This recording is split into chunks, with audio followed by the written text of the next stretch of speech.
ठाण्यामध्ये काय घडलं ते आपण पाहूया। पुणे पोलीस आयुक्तांच्या आदेशाला गुंडांकडून केराची टोपली। आयुक्तांनी तंबी देऊन सुद्धा गुंडांकडून रील्स शेअर। गुंड निलेश घायवळचे रील्स सोशल मीडियामध्ये व्हायरल।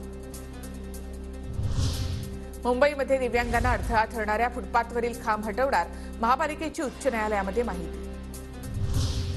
राज्यामध्ये दरवर्षी 6 नमो महारोजगार मेळाव्यांचं आयोजन करण्यात येणार। प्रति मेळाव्यास 5 कोटी रुपयाप्रमाणे 30 कोटी रुपयांच्या निधीला शासनाची मान्यता। मुंबईमध्ये ऑनलाईन फसवणुकीला आळा घालण्यासाठी मुंबई पोलिसांचा खास सायबर शील्ड उपक्रम। 186 पोलीस अधिकाऱ्यांना देण्यात आलं प्रशिक्षण।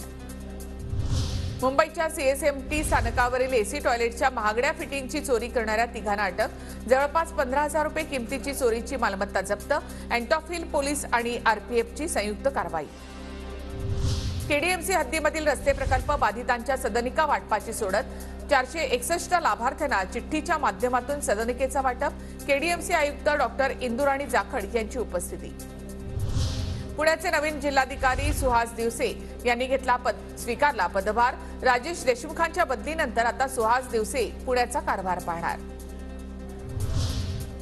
पुण्यातील शिवणे भागामध्ये आम आदमी पार्टीचे अनोखं आंदोलन। 5 वर्षांपासून बंद असणाऱ्या सिग्नल यंत्रणेची पूजा घालत वाहतूक कोंडीसह प्रशासनाचा निषेध। मुंबईमध्ये दुहेरी बोगद्यासाठी 235 जणांची कत्तल।